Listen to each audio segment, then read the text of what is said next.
ശരി, ഈ വിഷയത്തിൽ CPI സംസ്ഥാന സെക്രട്ടറി ബിനോയ് വിശ്വം സൂചിപ്പിച്ചിരിക്കുന്നത് ഗവർണറെ നയിക്കേണ്ടത് പൂർവാശ്രമത്തിലെ ചിന്തകളല്ല എന്നാണ്.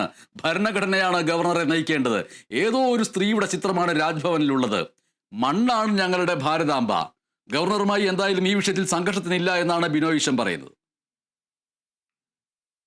ഒരു ഗവർണർക്ക് വഴികാട്ടിയാകേണ്ടത് അദ്ദേഹത്തിൻ്റെ സാംസ്കാരിക ജീവിതത്തിലെ അടിത്തറയായ ബഞ്ച് ഓഫ് തോട്ട്സ് ആണോ അതോ ഇന്ത്യയുടെ ഭരണഘടനയാണോ എന്ന് അദ്ദേഹം തീരുമാനിക്കണം. ഇന്ത്യൻ ഭൂപടം അത് മഹത്തായ ഒന്നാണ്. ആ ഭൂപടമല്ലാത്ത വേറെ ഏതോ ഒരു ഭൂപടം, അത് സംഘപരിവാറിൻ്റെ ശാഖകളിൽ എപ്പോഴും കാണിക്കുന്ന ഭൂപടമാണെന്ന് പറയപ്പെടുന്നു.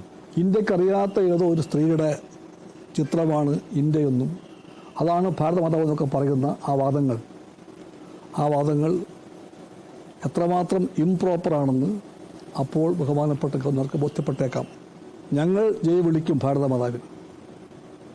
ആ ഭാരതമാതാവ് ഇവിടുത്തെ മണ്ണാണ്, ഇവിടുത്തെ മനുഷ്യരാണ്, ഇവിടുത്തെ കോടാനുകോടി സ്ത്രീ പുരുഷന്മാരാണ്. ഞങ്ങൾ ഭാരത് മാതാ കി ജയ് എന്ന് വിളിക്കുമ്പോൾ അവർക്കാണ് ഞങ്ങൾ ജയ് വിളിക്കുന്നത്.